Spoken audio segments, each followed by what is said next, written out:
सगळ्या सूचना मांडल्या आहेत. माननीय आयुक्त साहेबांनी देखील आपल्याला बरंच मार्गदर्शन केलेलं आहे.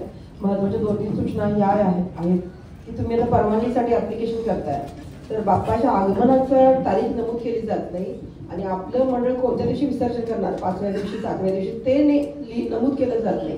अचानक 12 तास अगोदर येऊन पोलीस स्टेशनला कळवलं जातं की आम्ही आज विसर्जन करणार आहोत. त्यामुळे आम्हाला बंदोबस्त सावधान अडचणी येतात, आमचं नियोजन कोलमडतं. तर सर्व मंडळाच्या पदाधिकाऱ्यांना विनंती आहे की परवानगीची प्रोसेस सुरू आहे, तुम्ही आगमनाची तारीख आणि विसर्जनाचा तुमचा दिवस कुठला आहे तो नमूद करा, जेणेकरून आम्हाला एक्झॅक्ट फिगर मिळेल आणि आम्ही त्याप्रमाणे बंदोबस्त लावू शकू.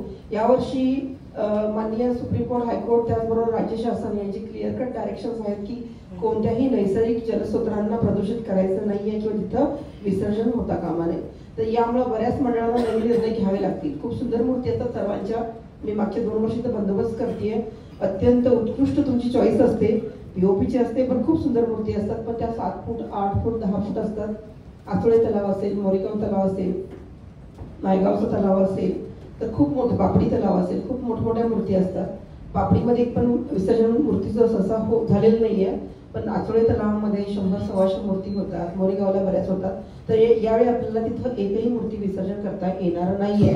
तर तुमचे जे नवीन विसर्जनाचे चेंजेस असतील ते आजच आपल्या पोलीस स्टेशनला कळवा, कारण आमचं प्लॅन पूर्ण ठरलेला आहे, तो पूर्वापार चालत आल्याप्रमाणे ठरलेला आहे. आम्हाला या 11 दिवसामध्ये प्रॉपर चेंजेस करता येतील बंदोबस्ताचे. आता इथून आचोळेची एक मूर्ती जर वसईला जातीये तर आचोळे, माणिकपूर आणि त्यानंतर वसई, तुमचा 10 किलोमीटर हा प्रवास वाढणार आहे.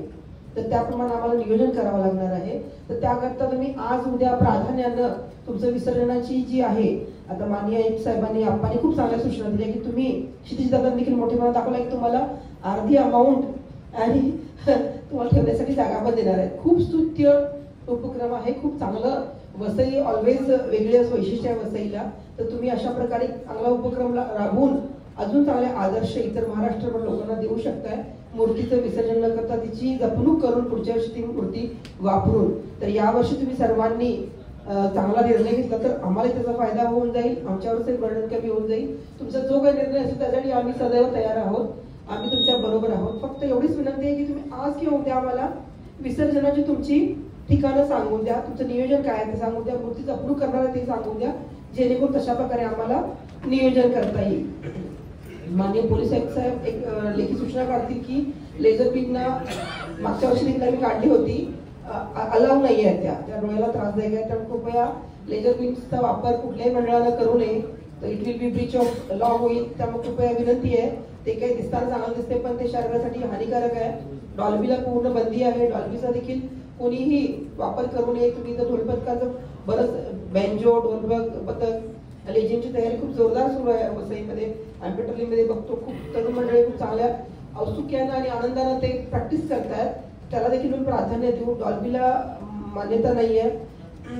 राजूनानं देखील चांगला मुद्दा मांडला की आपण खड्डे करतो, त्यानंतर भरण्याची जबाबदारी आपल्याला असतेच. गणपती झाला की मूर्ती विसर्जन झाली की आपला रोल संपून जातो, पण रस्त्यांवर खड्डे तसेच राहतात. तर त्या दृष्टीने देखील मंडळाने विचार केला तर बरं होऊन जाईल. चांगला गणपती बुद्धीची देवता आहे, तर आपण चांगले आदर्श प्रस्थापित करणं गरजेचं आहे. वसईला आपला पूर्व इतिहास आहे, तो इतिहास असाच अजून चांगल्या प्रकारे वाढवता येईल हा आपला प्रयत्न असायला पाहिजे. सर्व मंडळांना पोलीस डिपार्टमेंटच्या वतीनं खूप साऱ्या शुभेच्छा आणि ह्या सूचनांची खूप गांभीर्याने दखल घ्या.